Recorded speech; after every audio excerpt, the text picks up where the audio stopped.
Hello everyone, welcome back to my channel. So ఈ video ఏంటి అనేది మీరు ఆల్రెడీ థంబ్నెయిల్లో చూసేసారు కదండి.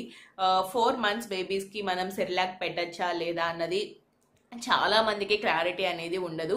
సో ఈ వీడియోలో నేను క్లియర్గా డిస్కషన్ అనేది చేయబోతున్నాను. అసలు ఎందుకు పెట్టాలి, ఎందుకు పెట్టకూడదు అన్న రీజన్స్ అయితే నేను క్లియర్గా చెప్తాను. కాకపోతే వీడియో అనేది ఎక్కడా స్కిప్ చేయకుండా ఫుల్గా చూడండి, అప్పుడే మీరు మంచి ఇన్ఫర్మేషన్ అయితే తీసుకుంటారు. Okay, so let's start.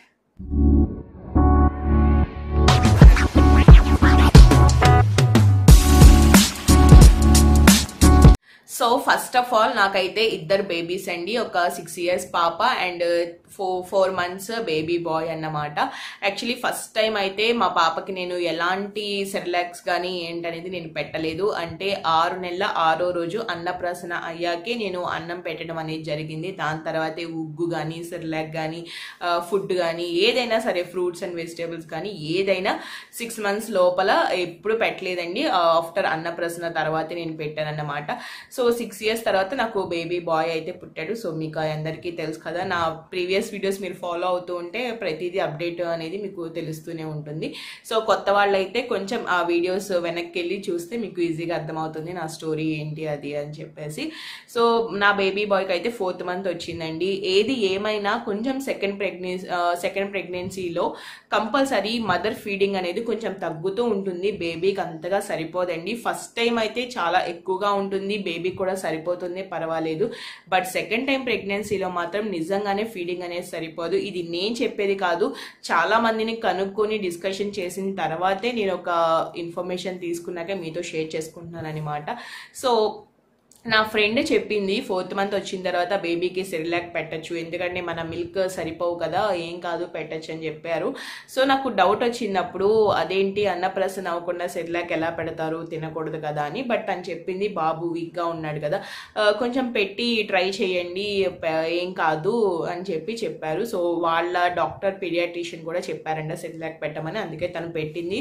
తన బేబీ బాగుంది, నాకు కూడా సజెస్ట్ చేస్తే సరే ట్రై చేద్దాం, నిజంగానే మిల్క్ సరిపోవట్లేదు కదా, బేబీ కూడా కొంచెం వీక్గా ఉన్నాడు కదా అని చెప్పేసి 4th month వచ్చిన స్టార్టింగ్ డే నుంచి నేను స్టార్ట్ చేశాను అనమాట సెర్లాక్.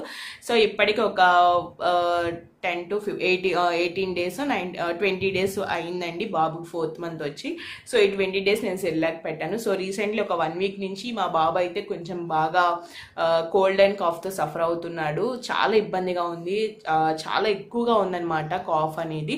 సో హాస్పిటల్కి అయితే తీసుకెళ్ళినప్పుడు ఏంటంటే డాక్టర్ చూశారు, పీడియాట్రిషియన్ చూసి మీరు ఏం పెడుతున్నారు ఫుడ్ అన్నారు.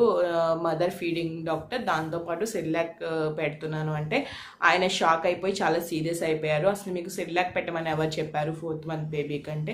నేనేం చెప్పానంటే నా ఫ్రెండ్ అని చెప్పకుండా ఇంకొక పీడియాట్రిషియన్ పేరు చెప్పి, సో ఆ డాక్టర్ పెట్టమన్నారు. అంటే పొరపాటును కూడా బేబీస్కి సెర్లాక్ పెట్టకూడదమ్మా, ఓన్లీ మదర్ ఫీడింగ్ ఇవ్వండి, అంతకుమించి ఇంకేమీ ఇవ్వద్దు అని చెప్పారు.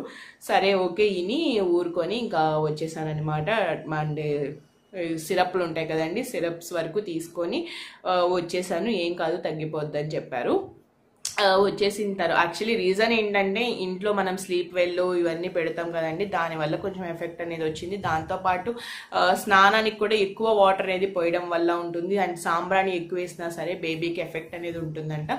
సో అవన్నీ కంట్రోల్ చేయమన్నారు. ఇంకా వీరిని ఓకే కంట్రోల్ చేస్తాను, సెర్లాక్ అయితే పెట్టద్దని చెప్పారు. సరే బయటకు వచ్చేసిన తర్వాత నా ఫ్యామిలీ డాక్టర్స్ అయితే ఉంటారు కదా, సో వాళ్ళతో ఒకసారి కనుక్కొని అసలు సెర్లాక్ పెట్టచ్చా లేదా అనేది నేను తెలుసుకుందామని మాట్లాడానమాట.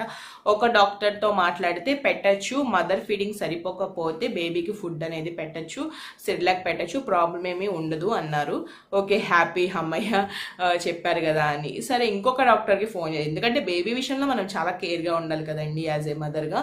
సో ఇంకొక డాక్టర్కి కాంటాక్ట్ అయ్యాను. సో ఆ డాక్టర్ని అడిగాను, డాక్టర్ ఇలాగా 4th month నుంచి సెర్లాక్ పెట్టచ్చా అంటే అస్సలు పెట్టకూడదు అన్నారు. ఎందుకు డాక్టర్, వై ద రీజన్ ఒకసారి చెప్పచ్చు కదా నాకు అంటే, చూడండి పావని గారు, బేబీకి డైజెషన్ అంటే తన బాడీలో ఉన్న డైజెషన్ అయ్యే సిస్టమ్ ఏదైతే ఉంటుందో ఆఫ్టర్ 6th month, ఓకేనా, 5 months కంప్లీట్ అయ్యి 6th month 6 నెలల 6 రోజులకు కూడా వాళ్ళకి డైజెషన్ సిస్టమ్ అనేది కరెక్ట్గా ఫామ్ అవ్వదంట. ఎప్పుడైతే 6th month కంప్లీట్ అవుతుందో అప్పటి నుంచే బేబీస్ కొంచెం తినడానికి ఇంట్రెస్ట్ అనేది పెడుతూ ఉంటారు అని చెప్పారు. సో కాబట్టి వాళ్ళకి ఇన్సులిన్ లెవెల్స్ ఏదైతే ఉంటుందో అలాంటిది ఇంకా వాళ్ళ బాడీలో తయారవ్వదంట. కాబట్టి ఫుడ్ అనేది డైజెషన్ అవ్వదు, దానివల్ల చాలా ప్రాబ్లం అవుతుంది. ఇంకోటి ఏంటంటే 45 ఇయర్స్ తర్వాత బేబీస్కి, అదే బేబీ యొక్క ఏజ్ 45 ఇయర్స్ తర్వాత అండ్ డయాబెటిక్ వచ్చే అవకాశం కూడా ఎక్కువగా ఉంటుందంట. కాబట్టి అప్పుడే పెట్టకూడదు. ఇంకో రీజన్ చెప్పారండి, అదేంటి చాలా మంది అనుకుంటారు బేబీస్ తింటే పెట్టచ్చు ఏం కాదు అంటారు, కానీ సెర్లాక్ అనేది స్వీట్ గానే ఉంటుంది కదా, పెడితే తినకుండా ఎలా ఉంటారు పావని గారు? సో అస్సలు పెట్టకూడదండి, అది చాలా డేంజరు. ఎంతో కొంత కెమికల్ అనేది కలుస్తూనే ఉంటుంది సెర్లాక్ లో, అసలు పెట్టడం మంచిది కాదు. కావాలంటే ఇంతకు ముందన్నాళ్ళు మనం చూసుకుంటే అంటే బిఫోర్ జనరేషన్స్ లో ప్రతి పిల్లలకి 6 నెలల 6 రోజులకి అన్నప్రాసన అయ్యాకే పెట్టేవాళ్ళు. ఎందుకండి ఇప్పుడు అంటే జనరేషన్స్ మారిపోయి కొంచెం పిల్లలు ఫాస్ట్ గా ఉంటున్నారు కదండి, సెర్లాక్ ప్రిఫర్ చేస్తున్నారు. అంతేగాని దాని వెనకాల ఒక సైన్స్ ఉంది. ఆ సైన్స్ అనేది ఎవరికి తెలియక మదర్స్ అందరూ ఊరికే పెట్టేస్తున్నారు పిల్లలకి, దానివల్ల వాళ్ళకి చాలా ప్రాబ్లం అయింది. అంటే అసలు ఎందుకు అడుగుతున్నారని అడిగారు. అడిగితే ఏం లేదు డాక్టర్, ఇలా కోల్డ్ అండ్ కాఫ్ అంటే, ఆ కాఫ్ అనేది కూడా మేబీ ఆ సెర్లాక్ వల్ల, ఎక్కువ స్వీట్ ఐటమ్ కదా దాని వల్ల కూడా ఎక్కువ అయి ఉంటుంది. సో దయచేసి పెట్టకండి, బేబీ డైజెస్టివ్ సిస్టమ్ అనేది అస్సలు బాగోదు, చాలా ప్రాబ్లం అయిద్దని చెప్పారు. సో నా కళ్ళు అయితే తెరుచుకున్నాయి అనమాట, నేను షాక్ అయిపోయాను. నిజమే కదా, బిఫోర్ జనరేషన్లో 6 నెలల 6 రోజులకే పెడతారు కదా, అప్పుడే కదా వాళ్ళకి మొత్తం డైజెషన్ బాగుండేది. సో అనవసరంగా తప్పు చేశాను కదా అనిపించింది. సో ఇంకా నేను పెట్టదలుచుకోలేదండి, నేనైతే ఇంకా ఆపేస్తున్నాను సెర్లాక్. సో మీరు కూడా అంతేనండి. ఈ వీడియో చూసిన వాళ్ళు ఎవరైనా సరే మీ బేబీస్కి 4th మంత్ వచ్చాక ఎలాంటి ఫ్రూట్స్ కానీ, కొంతమంది అయితే ఏకంగా యాపిల్, బనానా, పొమోగ్రానైట్ జ్యూస్ ఇట్లాంటివి పెట్టమని చెప్తున్నారు. అస్సలు పెట్టకండి, చాలా ప్రాబ్లం అయిద్దంట వాళ్ళకి. ఎందుకంటే ఆ బాధ ఏంటో వాళ్ళే పడతారు కానీ మనకి తెలీదు, వాళ్ళు చెప్పుకోలేరు పాపం. అందుకే మనమే అర్థం చేసుకొని వాళ్ళకి మిల్క్ ఇవ్వాలి. సో కొంతమంది ఉంటారు, మేడం మిల్క్ సరిపోవట్లేదు మరి ఎట్లా అని అంటారు.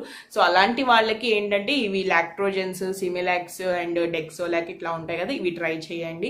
సో నేనైతే నా ఫేవరెట్ డెక్సోలాక్ అయితే ఇస్తానన్నమాట. ఎప్పుడన్నా నా ఫీడింగ్ సరిపోయినప్పుడు అండ్ బయటకు వెళ్ళినప్పుడు, ఫంక్షన్స్లో కానీ ఎప్పుడన్నా అవుట్ సైడ్ వెళ్ళినప్పుడు కొంచెం ఇబ్బందిగా ఉన్నప్పుడు డెక్సోలాక్ అయితే నేను కలిపిస్తాను. దాని మీద మనకి కౌంట్ ఉంటుంది, ఏ మంత్కి ఎలా ఎన్ని స్పూన్స్ వేయాలి, ఎంత వాటర్ తీసుకోవాలి అనేది.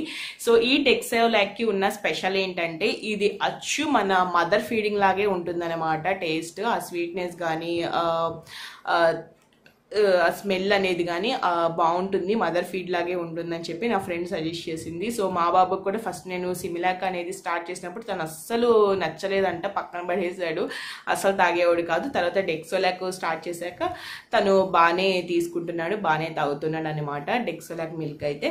సో అదండి, మీకు ఒకవేళ మదర్కున్న ఫీడింగ్ అనేది సరిగ్గా సరిపోకపోతే అప్పుడు ఇది ట్రై చేయండి, కానీ ఎలాంటి సెర్లాక్ టైప్ కానీ ఉగ్గు కానీ ఇలాంటి ఏం పెట్టకండి. ఆఫ్టర్ 6 months తర్వాత, ఐ మీన్ 5 నెలల 6వ రోజు అంటారు కదా, 6 నెలల 6వ రోజు అంటారు కదా, ఆ రోజు అన్నప్రాసన అయ్యాక అప్పుడు మీ బేబీకి స్లోగా ఒక్కొక్కటి అలవాటు చేసుకుంటూ రండి. ఓకేనా? సో ఇది ఈ విషయం మీతో నేను షేర్ చేసుకోవాలనుకున్నానండి. చాలా ప్రాబ్లం అయిద్దని చెప్పారు. వీలైతే నేను డాక్టర్తో మాట్లాడి దాని గురించి ఒక వీడియో కూడా చేయమని చెప్తాను, అది మన ఛానల్లో నేను పోస్ట్ చేయడానికి ట్రై చేస్తాను, వై బికాజ్ ఆఫ్ రీజన్స్ అనేది. సో అంతవరకు వెయిట్ చేయండి. ప్రస్తుతానికైతే నేను ఇన్ఫర్మేషన్ ఇవ్వాలని ఈ వీడియో అయితే చేస్తున్నాను. సో మీ అందరికీ నచ్చితే ఖచ్చితంగా లైక్ చేయండి, షేర్ చేయండి, సబ్స్క్రైబ్ కూడా చేసుకోండి నా ఛానల్ని. Thank you so much for watching and wait and watch my next video. Thank you.